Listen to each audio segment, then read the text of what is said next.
Voilà, je vous invite à prendre place.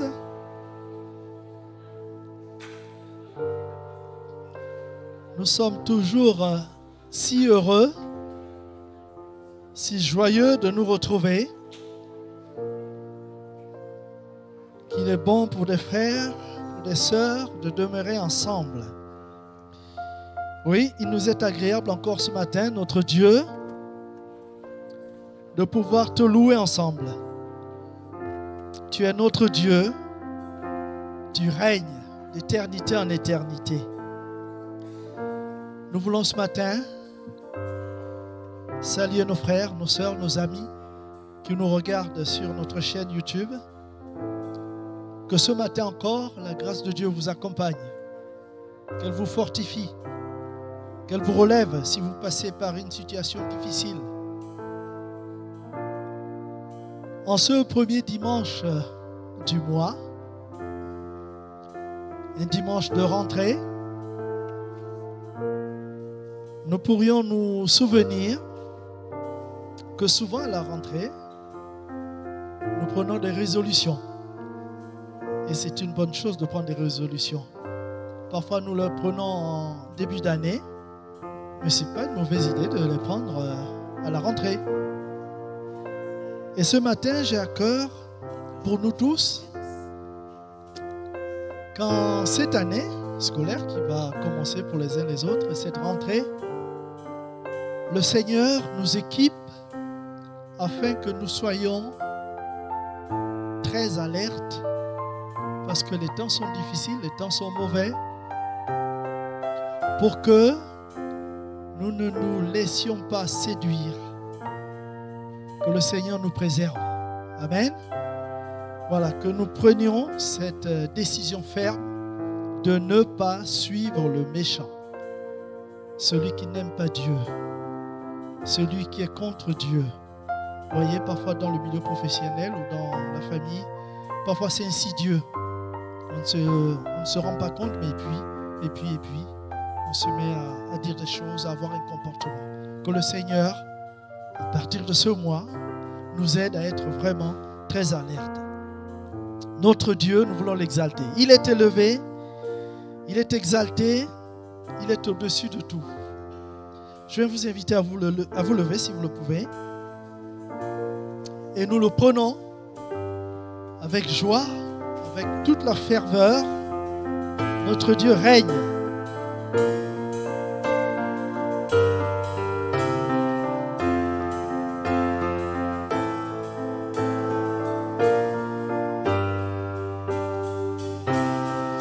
Il est exalté, le roi est au-dessus des cieux. Je veux le louer, il est élevé, à jamais exalté. Je loue son saint nom. Il est Seigneur, sa vérité régnera. Tout l'univers se réjouit dans son saint nom. Il est exalté, le roi est au-dessus des cieux. Proclamons, il est exalté. Il est exalté, le roi est au-dessus des cieux. Je veux le louer, il est élevé, à jamais exalté. Je loue son saint nom. Il est Seigneur, sa vérité régnera. Tout l'univers se réjouit dans son saint nom. Il est exalté, le roi est au-dessus des cieux. Il est exalté, le roi est au-dessus des cieux. Il est exalté, le roi est au-dessus des cieux. Le Dieu de victoire habite en moi. Le Dieu de victoire habite en moi. Je marche non par la vue, mais par la foi. Le Dieu de victoire habite en moi. Le Dieu de victoire habite en moi. Le Dieu de victoire habite en moi. Je marche non par la vue, mais par la foi. Le Dieu de victoire habite en moi. Je chanterai et danserai, car le combat est celui du Seigneur. La victoire est assurée, car notre Dieu est vainqueur. Le Dieu de victoire habite en moi. Le Dieu de victoire habite en moi. Je marche non par la vue, mais par la foi. Le Dieu de victoire habite en moi. Le Dieu de victoire habite en moi. Le Dieu de victoire habite en moi. Je marche non par la vue, mais par la foi. Le Dieu de victoire habite en moi. Je chanterai et danserai, car le combat est celui du Seigneur. La victoire est assurée, car notre Dieu est vainqueur. Le Dieu de victoire habite en moi. Le Dieu de victoire habite en moi. Je marche non par la vue, mais par la foi. Le Dieu de victoire habite en moi. Le Dieu de victoire habite en moi. Le Dieu de victoire habite en moi. Je marche non par la vue, mais par la foi. Le Dieu de victoire habite en moi. Je chanterai et danserai, car le combat est celui du Seigneur. La victoire est assurée, car notre Dieu est vainqueur. Il est vainqueur. Il est vainqueur. Il est vainqueur. Gloire à Dieu. Amen. Le combat est celui du Seigneur. Parfois, nous sommes à court d'idées, à court de force. Laissons Dieu régler le problème. Le combat est celui du Seigneur. Dans les moments difficiles, mettons-nous parfois dans la louange, la prière. Laissons Dieu régler la situation. Amen. Gloire à Dieu, car il est le Dieu puissant. Amen.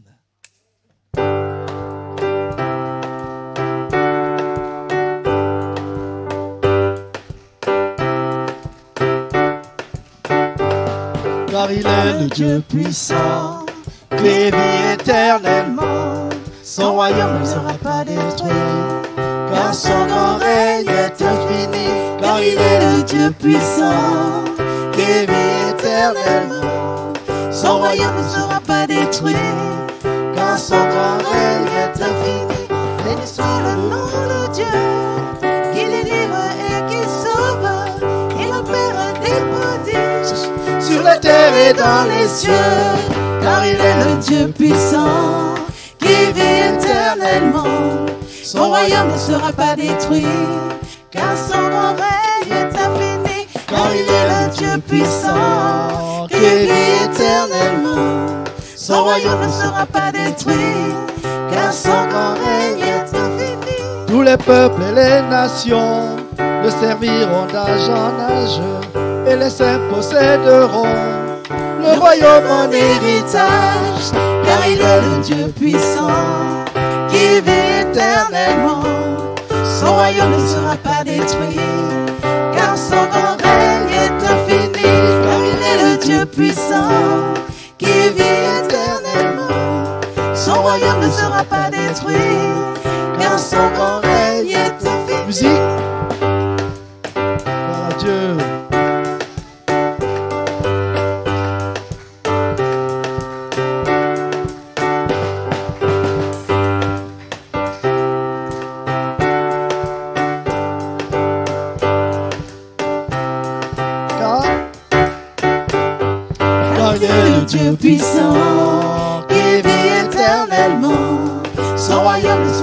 détruire, car son grand règne est infini, car il est le Dieu puissant qui vit éternellement.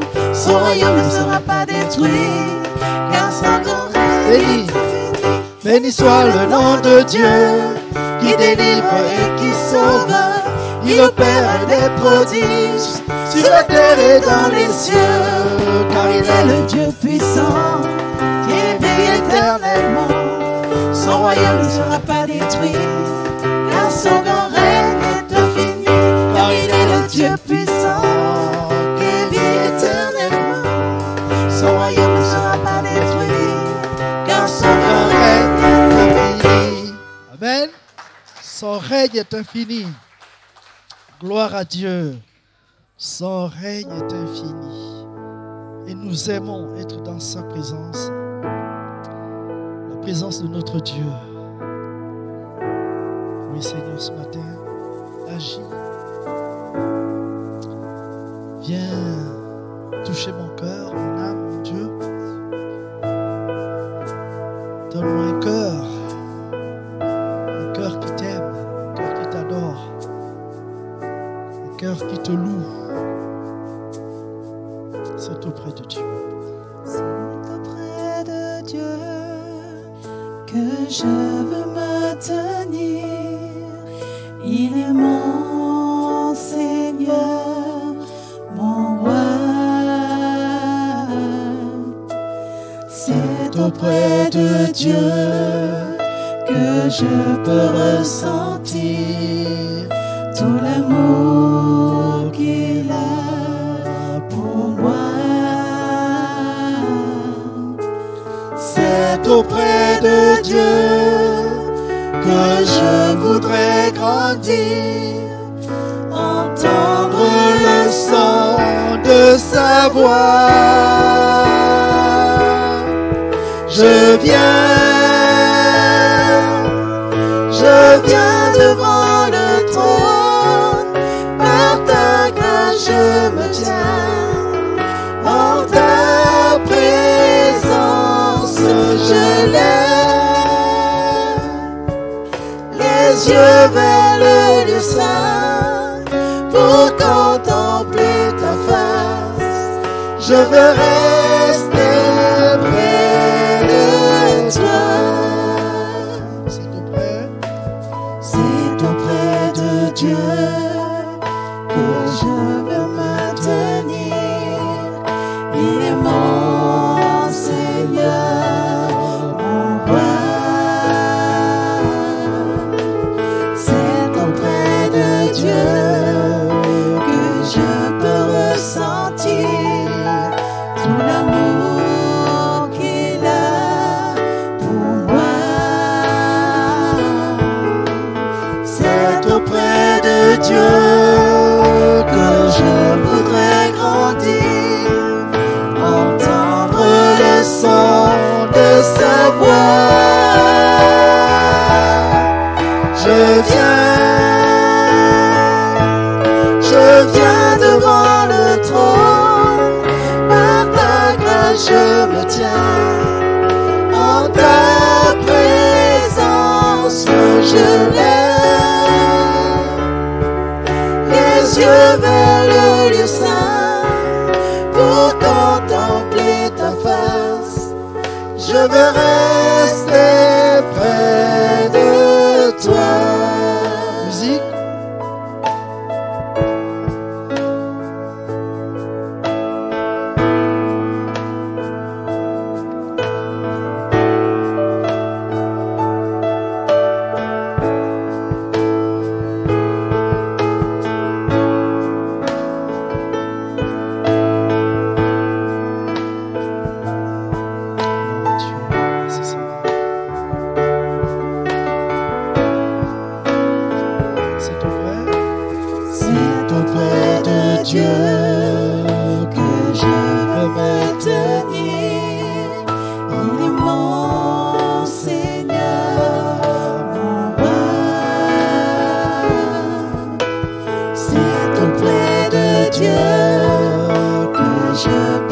Ressentir tout l'amour qu'il a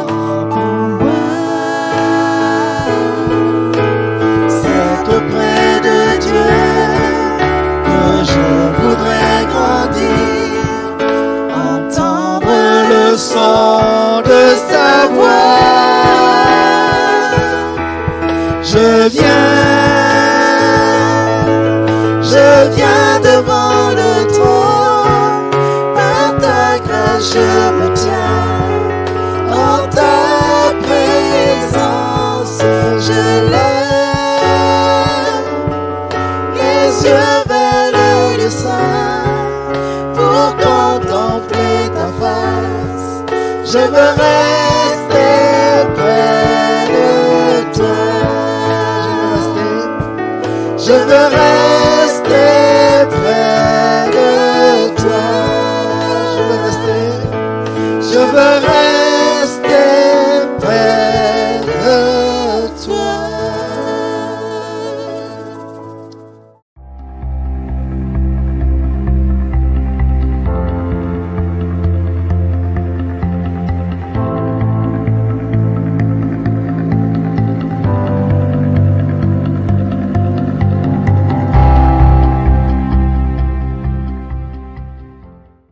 Bienvenue à tous. J'aimerais parler sur la persévérance dans la prière. Dans Matthieu chapitre 7, verset 7, c'est Jésus qui parle. Il dit « Demandez et l'on vous donnera. Cherchez et vous trouverez. Frappez et l'on ouvrira. Car quiconque demande reçoit, celui qui cherche trouve, et l'on ouvre à celui qui frappe. Lequel de vous donnera une pierre à son fils s'il lui demande du pain? Ou s'il demande un poisson, lui donnera-t-il un serpent? Si donc méchants comme vous l'êtes, vous savez donner de bonnes choses à vos enfants, à combien plus forte raison votre Père qui est dans les cieux donnera-t-il de bonnes choses à ceux qui les lui demandent? Amen. Jésus a enseigné à plusieurs reprises sur la prière. Et la prière, c'est tellement important. Ça nous permet d'être en relation directe avec Dieu. Alors, il nous encourage à nous attendre à Dieu pour tous nos besoins, quels qu'ils soient. Mais on se rend compte d'une chose, c'est que la plupart des croyants prient, oui, mais peu finalement persévèrent dans la prière. Les croyants prient quand ils sont dans le besoin, mais ils oublient de persévérer dans la prière. Alors, qu'allez-vous faire si la réponse ne vient pas ? Est-ce que vous allez baisser les bras? Est-ce que vous allez abandonner? Est-ce que vous allez dire « Dieu ne répond pas » Ou est-ce que vous allez faire comme Jésus nous demande de persévérer dans la prière jusqu'à temps que Dieu ouvre la porte? La version originale, d'ailleurs, insiste beaucoup sur la persévérance. Donc, ici, on a lu dans la version second, mais je vous lis la version parole vivante, le verset 7. Cette version met en relief le temps original grec qui est utilisé dans le Nouveau Testament. Donc elle dit ceci, « Demandez, continuez à demander ». Vous voyez, cette notion de persévérance, elle est dans le verbe. « Et vous recevrez. Cherchez, persévérez dans votre recherche, et vous trouverez. Frappez, insistez, et la porte vous sera ouverte. » Alors en fait, ces premières paroles de Jésus déjà nous orientent vers la persévérance. Continuez à demander, persévérer, frapper. Persévérer signifie continuer à croire alors que tous les éléments semblent contraires ou on n'a pas d'encouragement. Persévérer, c'est pouvoir continuer à avancer même dans l'obscurité. Nous avons ce bel exemple d'Abraham qui était un homme de foi et de persévérance dont il est dit qu'il espéra contre toute espérance, c'est-à-dire au-delà des espérances humaines, il continua à espérer. Alors, une autre version dit, alors que tout lui interdisait d'espérer. Voilà le type d'espérance que nous devons rechercher. C'est cette persévérance qui vous permettra d'aller plus loin et de ne pas rester là où vous en êtes, mais elle vous permettra de continuer à avancer et de franchir des obstacles. Sans cette persévérance, vous serez arrêté, vous arrêterez de prier, vous ne viendrez même plus à l'église, vous quitterez le Seigneur parce que c'est la persévérance en lui qui nous permet de continuer à avancer. Alors on a besoin de persévérer. Et pour persévérer et que ça se fasse dans la durée, il nous faut développer une écoute active de Dieu. Il y a beaucoup de sons dans la nature que nous n'entendons pas. C'est ce qu'on appelle les ultrasons. Par exemple, les chiens ou les dauphins entendent des sons très aigus que nous n'entendons pas. Ils ont donc développé une ouïe au-delà de l'ouïe humaine, une ouïe beaucoup plus étendue. Et nous qui sommes chrétiens, nous devons développer une audition supérieure, c'est-à-dire entendre les sons de Dieu. Ce sont les sons de Dieu, les paroles de Dieu, les promesses de Dieu dans notre cœur qui vont nous permettre de nous appuyer sur ces paroles pour persévérer. Donc développons notre oreille spirituelle afin de recevoir sa parole.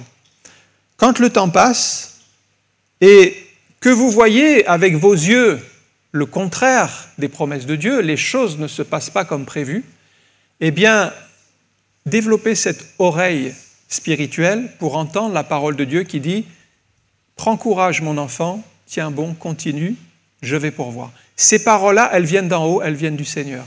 Alors même si vos yeux ne voient pas, vous pouvez développer votre oreille et écouter le Seigneur. Maintenant, le premier point, c'est à qui s'adresse-t-on quand on prie ? À qui s'adresse-t-on ? Quand tout va mal, la plupart des gens, croyants ou non, se tournent vers Dieu ou vers le ciel pour prier ou chercher une solution. Mais quand tout va bien, la plupart des gens ne pensent même plus à Dieu. Ils ne s'intéressent pas à Dieu. Maintenant, si vous avez un enfant et que votre enfant ne vient vous voir que pour vous demander de l'argent, par exemple, il ne vient vous voir que pour vous demander de l'argent ou quand il a besoin d'argent, au bout d'un moment, ça va gêner dans la relation. Vous avez besoin de vous voir dans d'autres circonstances. Et si vous n'allez voir Dieu que quand vous avez un besoin, et si vous n'allez voir Dieu qui est votre Père que quand vous avez un besoin, c'est un peu la même chose. La relation, elle ne va pas être très développée. Et Dieu n'aime pas ce type de relation. Or, Dieu est notre Père. Il y a une des prières les plus connues de Jésus qui commence ainsi « Notre Père qui es aux cieux, que ton nom soit sanctifié ». Donc notre Père, il est à la fois proche de nous parce qu'il vient nous consoler quand nous sommes en souffrance, donc il répond à nos besoins affectifs. C'est comme un père, mais en même temps, il est au ciel, c'est-à-dire il est tout-puissant. Il est au-delà de la nature humaine. On peut s'attendre à tout de sa part. Il n'y a rien d'impossible à notre Dieu, et quand on prie, on doit avoir un saint respect de sa présence. Alors quand nous prions, nous devons d'abord réaliser à qui nous nous adressons. Nous nous adressons à Dieu comme un père, mais en même temps, c'est la plus haute autorité qui existe dans l'univers. C'est le roi des rois, le seigneur des seigneurs. Alors c'est vrai que chaque pays a son président ou son roi, c'est la plus haute instance dans le pays, mais nous, au-delà des instances humaines, nous tournons les yeux vers le Seigneur qui est au ciel, et Jésus a dit « Tout pouvoir ou toute autorité m'a été donnée dans le ciel et sur la terre ». C'est vers Jésus, vers Dieu que nous tournons nos regards. Dieu seul est capable d'exaucer nos prières. Il en a le pouvoir. Dieu est le Créateur. Il a créé l'univers par sa parole. Tout ce qu'il contient. Il peut même changer les lois naturelles. Il y a des choses qu'on ne peut pas changer, mais que Dieu peut changer. Je vous donne un exemple. À un moment donné, le peuple d'Israël était en difficulté. Et Josué a fait une prière audacieuse. Il a demandé à Dieu d'arrêter le soleil dans sa course.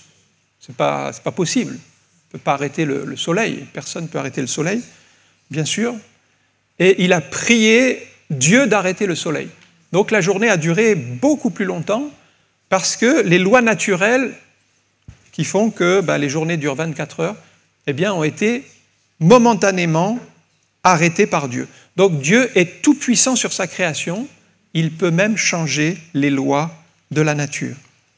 Alors quand nous prions, nous nous adressons à un Père qui nous aime et à un Dieu tout-puissant. Dieu veut le meilleur pour nous.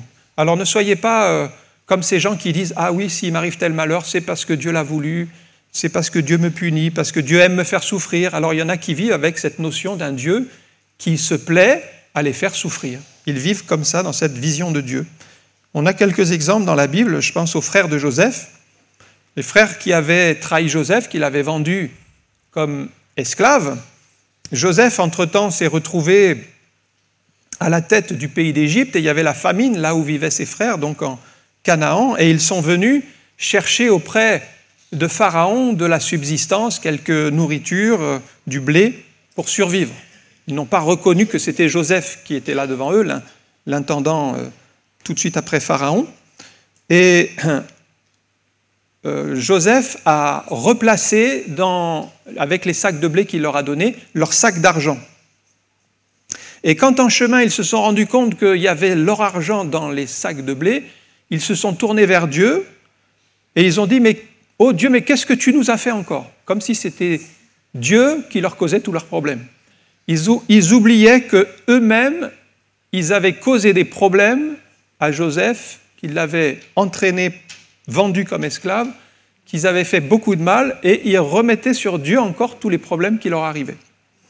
Voyez un peu cette démarche des croyants qui remettent sur Dieu tous leurs problèmes qui arrivent, mais en fait, ces problèmes, c'est souvent les conséquences de notre propre décision, de nos propres choix, de nos péchés. Ici, c'était bien ses frères qui avaient vendu Joseph, donc ils avaient mal agi, ils étaient pécheurs, et là, ils étaient repris, mais ils reportaient tout ça sur la faute de Dieu qui leur voulait du mal. Alors, Dieu n'est pas l'auteur du mal. Dieu n'est pas l'auteur de la guerre, Dieu n'est pas l'auteur de la famine, Dieu nous veut du bien. Mais tout ça, on voit bien que c'est les conséquences du péché. L'homme est méchant par nature, il fait le mal, il est égoïste, il veut dominer, c'est pour ça qu'il y a les guerres, c'est pour ça qu'il y a la maltraitance. Mais regardez le psaume 73, verset 1, voilà ce que Dieu est. Oui, Dieu est bon pour Israël. Voilà comment est notre Dieu. Il est bon. Le Nouveau Testament dit, il est amour. Il veut notre bien. Pour ceux qui ont le cœur pur. Alors, quand nous prions, nous nous adressons à Dieu, et Jésus dit aussi qu'il connaît nos besoins. Alors ça, c'est un petit peu étrange. Alors pourquoi est-ce que nous allons prier Dieu alors que Jésus nous dit, mais il connaît déjà vos besoins? Pourquoi prier dans ce cas-là? Eh bien, tout simplement pour témoigner notre confiance en Dieu, à celui qui peut tout faire, qu'il va répondre. Et puis, prier selon sa volonté. Prier selon véritablement ce qui est sur son cœur. C'est-à-dire que plus vous allez être en communion avec Dieu, plus vous allez prier selon ce qui est sur le cœur de Dieu, et ça sera très bon pour chacun de nous. La prière, c'est d'abord l'expression de la foi. On dit « Oui Seigneur, tu sais tout. Oui Seigneur, tu es tout-puissant, mais je te confie mon besoin et je crois que tu vas entendre et que tu vas pourvoir. » Alors, comment doit-on prier? Ici, au verset 7, qu'on a lu tout à l'heure, c'est d'abord la persévérance. On va exposer nos besoins à Dieu. La prière doit venir de notre cœur. Malheureusement, on se rend compte que beaucoup de chrétiens se sont servis de la prière du Notre Père, qui est une très bonne prière, mais comme une récitation. Et ils la font tous les jours, comme si cela était une récitation à faire tous les jours. Or non, la prière du Notre Père, c'est juste un modèle qui nous sert de canevas pour prier, mais nous devons prier avec notre cœur et avec nos mots à nous. Et donc chacun doit faire sa propre prière, et non pas tous répéter la même prière. Et justement, dans le même contexte de cette prière du Notre Père, Jésus dit, en priant, ne multipliez pas de vaines paroles. C'est-à-dire, ne rabâchez pas toujours les mêmes paroles, ne répétez pas toujours la même prière, parce que vous allez le faire de manière mécanique et cela n'aura pas d'impact. Donc non, ce n'est pas la manière de prier. Alors, Paul nous recommande, voilà comment nous devons prier dans Philippiens 4, verset 6.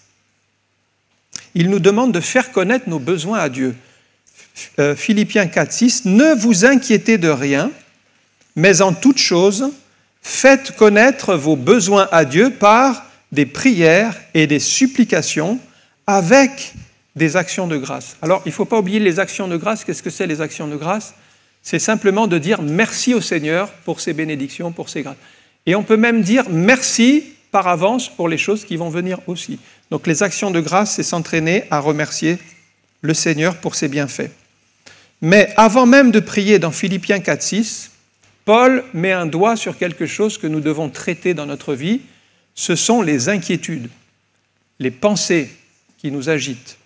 Et Paul commence par dire « Ne vous inquiétez de rien ». Avant même de prier, nous devons donc nous décharger sur Jésus de tous nos soucis et ne pas nous inquiéter et ne pas ressasser dans notre esprit tous les problèmes. Parce que ces pensées, en fait, elles vont prendre racine et devenir très puissante.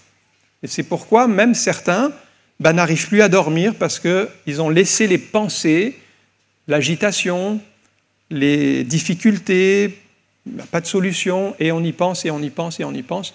Or, nous devons apprendre à nous décharger sur le Seigneur de tous nos soucis. C'est pourquoi il dit « Ne vous inquiétez de rien ». Jésus en a parlé des inquiétudes. Qui de vous, dit Jésus, par ces inquiétudes peut ajouter ne serait-ce qu'une coudée à la durée de sa vie? Les inquiétudes sont donc à bannir. Et si nous ne le faisons pas, alors oui, vous allez prier, mais ces inquiétudes vont vous poursuivre et vous pourchasser toute la nuit parce que vous leur donnez de la force quand vous les entretenez. Et en fait, c'est en les sortant de notre esprit qu'on les affaiblit, qu'on les rend inopérantes. Ainsi, les soucis ne pourront plus agir sur votre cœur, sur votre âme, mais ils seront tenus à l'écart. Et là, vous pourrez prier librement. Donc, apprenons à nous décharger de nos soucis. Au contraire, si nous entretenons des pensées où on dit que ce n'est pas possible, on n'y arrivera pas, certainement le Seigneur n'agit plus, il nous a oubliés, et si on entretient ce type de raisonnement, eh bien on se bloque nous-mêmes dans une voie sans issue et il n'y a pas de bénédiction, on se prive des grâces de Dieu. Alors quand vous priez, qu'est-ce qui se passe? Quand vous priez, vous vous humiliez devant Dieu. Et cela plaît à Dieu. Pourquoi? Parce que quand on prie, on reconnaît que l'on n'est que poussière et qu'on vient vers le Dieu créateur pour lui demander son secours et sa grâce. Vous reconnaissez que vous n'avez pas la solution, mais vous croyez que Dieu, lui, il peut tout faire. Ça, c'est s'humilier devant Dieu. Le monde ne connaît pas la prière. Le monde voit la prière comme une faiblesse. Et en réalité, pour nous chrétiens, la prière, c'est une force, c'est une puissance, c'est glorieux. Donc, quand vous priez, vous entrez en communion avec le Dieu créateur. Et vous lui dites, Seigneur, je reconnais que je ne suis rien, mais je crois que tu peux tout faire. Et là, vous vous humiliez devant Dieu, et cela plaît à Dieu. Pourquoi? Parce que toute la gloire revient à notre Seigneur. Et c'est ça aussi, la prière, c'est reconnaître que tout nous vient de Dieu. Ensuite, un autre élément, c'est que nous devons ajouter la foi au verset 9. Ajoutons la foi à la prière quand il dit « Lequel de vous donnera une pierre à son fils s'il lui demande du pain ?» Oui, l'enfant qui vient voir son père ou sa mère pour demander du pain, il s'attend à recevoir ce qu'il a demandé. Il a on va dire une foi simple, une confiance, on pourrait dire. Il a confiance en ses parents, que ses parents ne vont pas lui donner un serpent, il dit, ou un scorpion, quelque chose qui va lui faire du mal, mais ils vont lui donner ce qu'il demande. Voilà l'attitude de l'enfant qui vient vers son père pour demander. Eh bien, c'est la même chose pour nous, chrétiens. La confiance que Dieu va pourvoir à nos besoins. Vous voyez, l'enfant qui vient voir ses parents, que ce soit son père, sa mère, il ne se pose pas des questions sur l'inflation, l'argent qui vaut moins aujourd'hui qu'il y a 10 ans, les problèmes économiques, le compte en banque, est-ce qu'il y a de l'argent ou pas? Tout ça, ça lui échappe. En réalité, ce sont des problèmes qui ne sont pas de son ressort. Mais lui, il vient tout simplement avec sa confiance dans son père ou sa mère pour qu'il pourvoie à son besoin. Donc, on n'a pas besoin de tout comprendre, de tout connaître, mais simplement venir à Dieu avec foi et lui faire confiance pour qu'il agisse. La foi, c'est croire que Dieu a entendu notre prière et qu'il répondra. Dieu est un Père et il répond de la meilleure manière. Il y a quelque chose que nous devons apprendre avec Dieu, c'est que Dieu ne dit pas oui à toutes nos prières. Dieu ne dit pas oui parce que nous prions. Dieu peut dire oui, mais Dieu peut aussi dire non. Et Dieu peut dire attends. Donc il y a toujours une réponse possible qui est différente de celle qu'on espère. C'est possible. C'est possible que ça soit oui, mais c'est possible que ça soit non. Et donc, il nous faut aussi apprendre à accepter la réponse de Dieu, parce que si Dieu a dit non, alors ce n'est pas la peine d'insister si ce n'est pas sa volonté, si ce n'est pas sa direction. Après, on prend un risque et on peut s'égarer à forcer une porte. Alors, nous devons être attentifs, c'est-à-dire avoir un esprit tourné vers Dieu et une sensibilité spirituelle, un discernement. Seigneur, montre-moi ta volonté. Je prie, mais montre-moi ta volonté. Et si ce n'est pas ta volonté, que la porte se ferme à ce moment-là. mais on doit faire confiance à Dieu. Alors pour associer la foi à la prière, je lirai Marc chapitre 11, verset 24, qui est un beau verset pour nous montrer l'importance de la foi quand nous prions.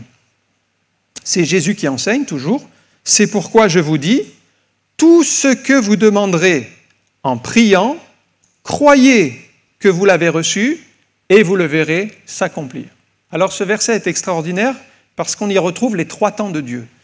Vous avez la foi au présent, donc il dit « croyez maintenant », vous devez croire au présent.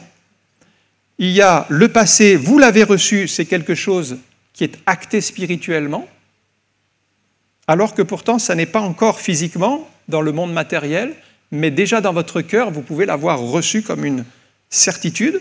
Donc il dit au passé, vous l'avez reçu. Et puis au futur, vous le verrez s'accomplir. C'est le 3e temps. Présent, passé, futur. Tout ça dans le même contexte de la prière de la foi. Quand vous priez dans la foi, à la fois vous êtes dans le présent, dans le passé, dans le futur. Vous recevez les promesses de Dieu dans votre cœur, vous devez les nourrir. Et il y a le temps de Dieu qui est le temps de l'accomplissement. Mais ça ne nous appartient pas. Donc on peut déjà croire et avoir reçu. Ça, c'est quelque chose que nous pouvons avoir dans notre cœur. Pour l'accomplissement, eh bien, c'est la part de Dieu. Parce que Dieu vous fait une promesse, et avec Dieu, souvent, il ne vous dit pas quand ça va arriver ou comment ça va se produire. Il dit simplement, vous le verrez s'accomplir. Mais nous, on aimerait bien savoir, mais quand, Seigneur? Et comment est-ce que tu vas faire pour l'accomplir? Ça, c'est ce qui nous travaille le plus. Et le Seigneur nous demande d'abandonner cela entre les mains de Dieu, parce que Dieu peut agir instantanément. Oui, il l'a fait dans de nombreux cas, que ce soit des guérisons, des délivrances. Si on prend la multiplication des pains, Jésus a prié et les pains et les poissons se sont multipliés. Il n'y a pas eu de délai. Donc Dieu est capable d'agir instantanément, là, au moment où nous prions. Mais Dieu peut aussi laisser un certain temps avant de répondre. On a cet autre exemple d'un exaucement différé dans le cas de ces 10 lépreux qui viennent voir Jésus dans la prière et qui disent « Oh Seigneur, aie pitié de nous ». Jésus ne prie pas à l'instant même pour eux et il leur dit « Allez, retournez vers Jérusalem ». Il y avait donc un long chemin pour retourner là-bas et allez voir le sacrificateur. Mais ils n'ont pas reçu la prière et ils n'étaient pas guéris. Et ils sont repartis malades. Et c'est alors qu'ils approchaient de Jérusalem, donc au bout d'un certain temps, que la guérison des 10 est survenue. Et qu'un seul des 10 a fait demi-tour pour venir rendre gloire à Dieu. Il y a eu un différé. Il peut y avoir un temps différé qui est plus ou moins long, parce que l'exaucement appartient à Dieu. Il y a un timing de Dieu, un timing que Dieu a prévu, et nous, notre part, c'est d'attendre l'action de Dieu. Et puis, un autre élément dans ce passage, c'est de prier avec persévérance, parce que quand on prie, on est parfois découragé, parce qu'on ne voit pas la réponse arriver. Alors, c'est encore pire quand la situation se dégrade, parce que encore quand on prie et qu'on voit des petites améliorations, on se dit « Merci Seigneur », ça nous encourage à prier. Mais imaginez que vous priez pour un besoin et que la situation se dégrade. Et plus vous priez, plus la situation se dégrade. La maladie s'aggrave. Alors ça, c'est très difficile à comprendre. Parce que vous avez l'impression que c'est le contraire de vos prières. Plus vous priez, plus les portes se ferment. Plus vous priez, plus vous êtes rejeté dans votre famille. Bref, vous vivez le contraire. Alors le diable, il vient à ce moment-là pour vous décourager, vous dire, tu vois, plus tu pries, plus ça se passe mal. Donc arrête de prier. Alors ça, il ne faut pas l'écouter parce que le diable, c'est le père du mensonge. Et s'il arrive à vous faire arrêter de prier, eh bien il a gagné parce que vous ne persévérez pas. Il sait que si vous persévérez, contrairement à ce que vous pensez, lui, il sait que si vous persévérez, vous verrez la bénédiction. Donc, il va tout faire pour que vous ne persévériez pas. Et il va vous dire, ça ne sert à rien, ton cas s'aggrave, mieux vaut prendre du recul et ne plus venir à l'église ou s'écarter du Seigneur. Mais lorsque vous persévérez dans la prière, alors que vos yeux voient tout le contraire de ce que vous attendez, en fait, vous êtes en train de passer un cap qui va vous permettre de franchir un palier et d'aller plus loin. C'est cette persévérance qui vous permet de franchir des oppositions, des obstacles qui sont là, et la prière de persévérance va en triompher. Je vous donne un exemple d'un chêne. Si vous avez un chêne, par exemple, dans votre jardin, vous avez un immense chêne, si vous voulez l'abattre, vous prenez une hache, vous donnez un coup de hache sur le tronc, le chêne ne va pas tomber, n'est-ce pas? Un coup de hache ne suffit pas. Il va falloir persévérer. 2 coups, 3 coups, 10 coups, mais au bout de 100 coups, peut-être 200 coups, il va finir par tomber.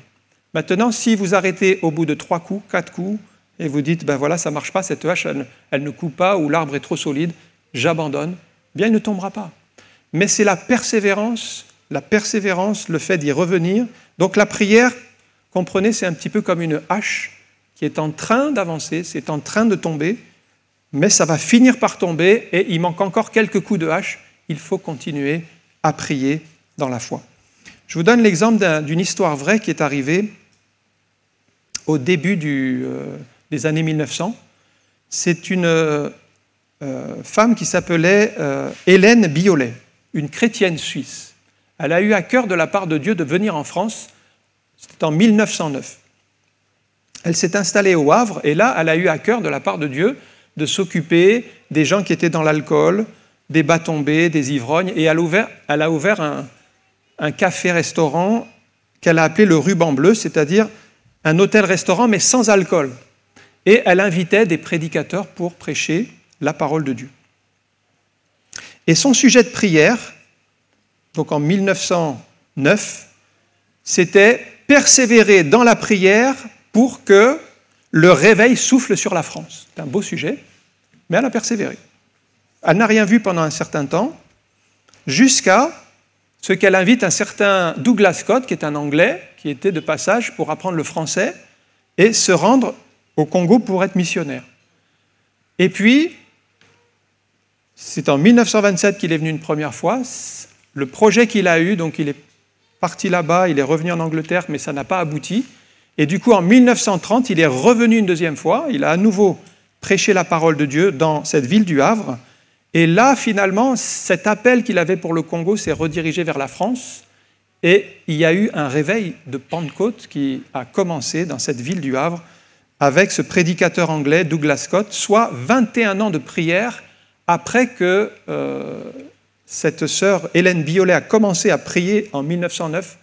Jusqu'à 1930, il y a eu donc 21 ans de persévérance dans la prière.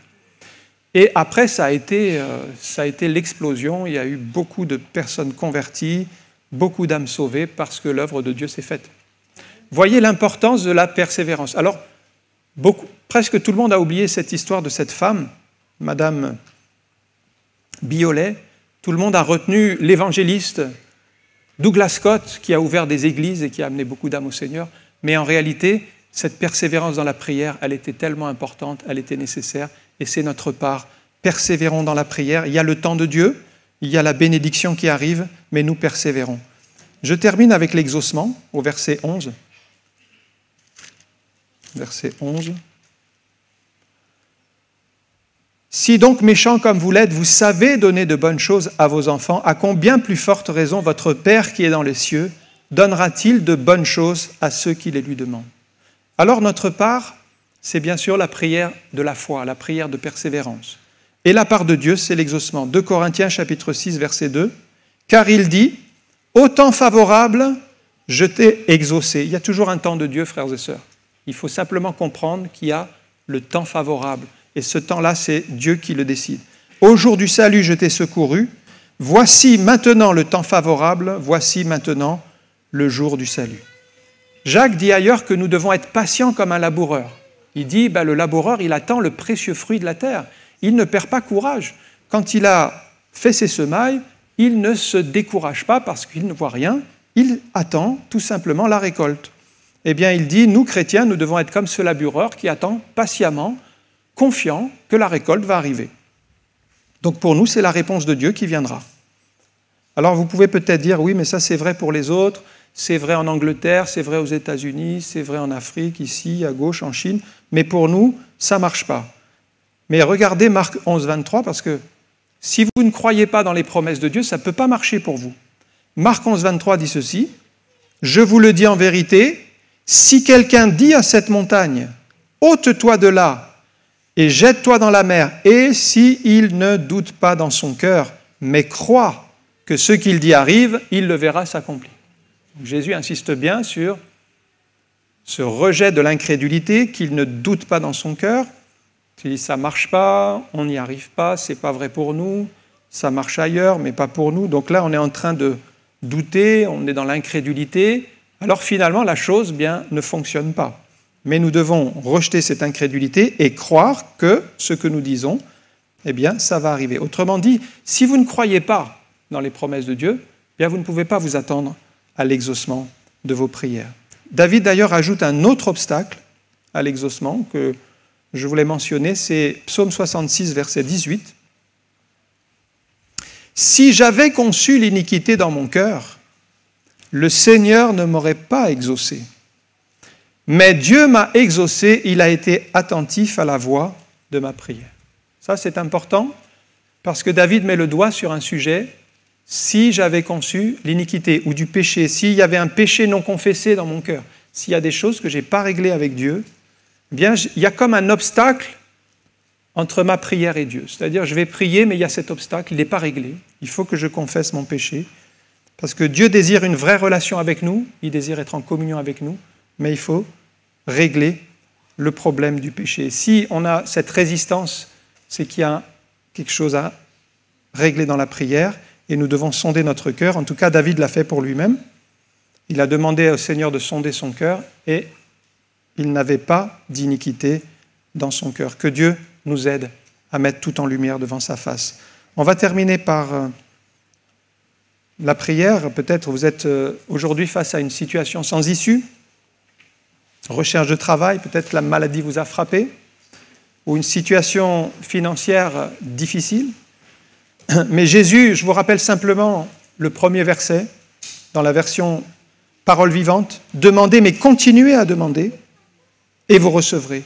Cherchez, mais persévérez dans votre recherche, et vous trouverez. Frappez, mais insistez, et la porte sera ouverte. » Donc notre part à nous, c'est bien de persévérer dans la foi, dans la prière. La part de Dieu, c'est l'exaucement. Ça nous échappe. C'est la chose qu'on ne peut pas contrôler, qu'on doit abandonner au Seigneur. Que Dieu nous aide. Merci encore pour ta parole. Merci pour ce chemin de la persévérance dans la prière que tu nous enseignes. Et je te prie pour mon frère ou ma sœur qui s'est peut-être relâché, qui a peut-être même abandonné la prière parce qu'il n'a pas vu l'exaucement et il est découragé en ce jour. Mais je te prie, Seigneur, pour qu'aujourd'hui il reprenne la marche, il reprenne courage en s'appuyant sur ta promesse, qu'il puisse nourrir son cœur de ta promesse dans ta parole, afin de pouvoir avancer en développant cette écoute spirituelle, en écoutant ta voix, en écoutant tes promesses, parce que tu as encore des bénédictions en réserve pour chacun. Et nous te remettons tous ceux qui sont dans une situation difficile. Oh, toi, tu as les solutions, Seigneur. Oh, toi, tu es plus grand. Nous voulons déposer au pied du Seigneur tous nos fardeaux, nos soucis, en disant, toi-même, tu prends soin de nous. Merci de veiller sur chacun, de permettre encore des bénédictions, des victoires dans le nom de Jésus. Amen. Que le Seigneur vous bénisse.